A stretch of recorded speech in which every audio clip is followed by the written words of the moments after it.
नमस्कार welcome to my YouTube channel. आज आम पढ़ा कुनी कुनी पिलांक पाई अगस्ट 15 भाषण 10 धाड़ी। सम्मानित मुख्य अतिथि शिक्षक शिक्षयित्री एवं मोर प्रिय सांग माने आपण मानकु मोर नमस्कार। आज आम अगस्ट 15 स्वाधीनता दिवस पालन करुछु।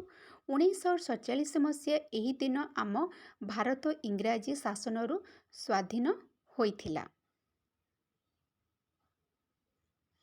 एही स्वाधीनता पाई महात्मा गांधी, नेताजी सुभाष चंद्र बोस, शहीद जगत सिंह एवं अनेक वीर स्वाधीनता संग्रामी निज जीवन को बलिदान देइथिले।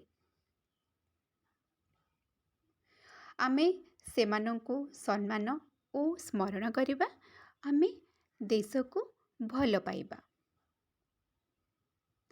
परिष्कार रखिबा, मन दे पाठ पढ़िबा एवं भल नागरिक हेबा पाई चेष्टा करिबा। जय हिंद, जय भारत। धन्यवाद। वीडियोटी भल लगी निहाती भाव लाइक शेयर सब्सक्राइब करंतु।